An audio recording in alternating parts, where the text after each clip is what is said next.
The Golden Girls return from a dazzling Madonna concert, cheeks still flushed with excitement, only to find their pastel-toned living room in shambles. Cushions lie askew, jewelry boxes stand empty, and Dorothy's prized mink stole has vanished. Shock ripples through the apartment as each woman surveys the damage. Blanche clutches her pearls in horror. Rose's hands tremble over toppled lamps. Sophia mutters about no respect for grand dame decor. And Dorothy motions everyone to stay calm and think clearly. Realizing their sense of safety has been stolen along with their valuables, the foursome moves into crisis mode.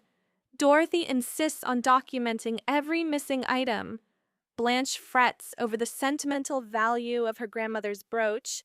Rose laments the thought of intruders traipsing through the home where they share so many memories. And Sophia, ever pragmatic, demands they take action immediately.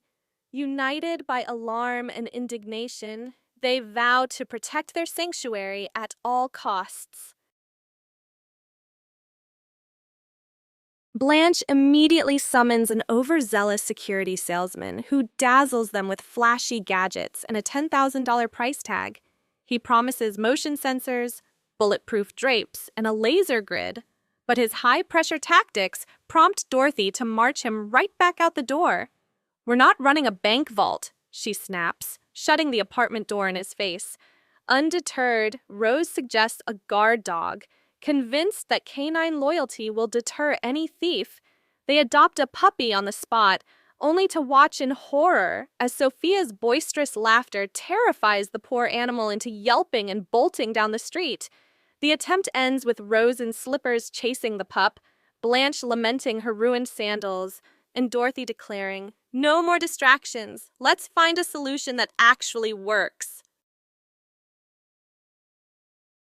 Determined not to be helpless, Rose decides to take matters into her own hands and purchases a revolver from a cautious clerk.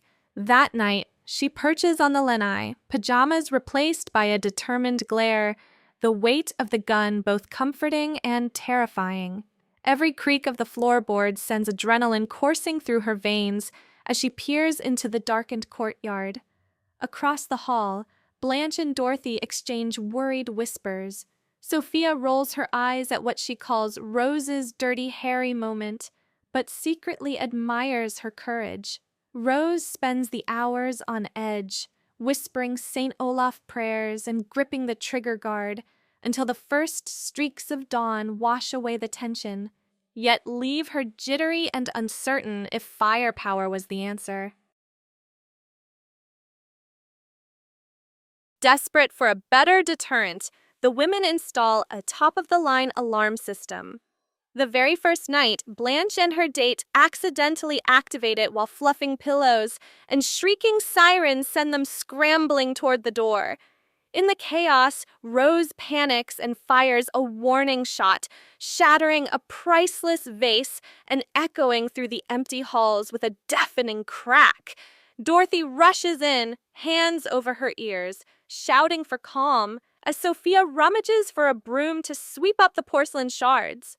The unintended blast reminds them that brute force solutions carry their own risks, and the apartment now bears not only evidence of the original break-in, but also the collateral damage of their desperate defenses. Later, Rose finds herself alone in the dimly lit parking garage on her way to work, the revolver tucked under her coat. A suspicious figure emerges from the shadows, stepping too close and blocking her path. Rose's heart hammers as she recalls the night watch and the fear they all felt, then summons the courage to point the gun and demand he back away. The startled man flees without a word, tripping over his own feet, and Rose stands trembling but victorious. She realizes that the power of self-defense lies not in pulling the trigger, but in knowing she can, and that knowledge restores her sense of agency far more than any dog, camera, or alarm ever could.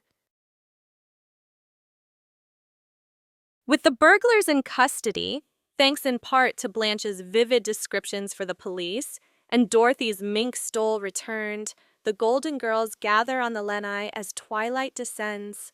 Rose tucks the revolver away, promising only to keep it for true emergencies, while Sophia retrieves a thawed champagne bottle from the freezer, where Blanche's missing bracelet had mysteriously ended up. They clink glasses under the soft glow of string lights, laughter mingling with relief.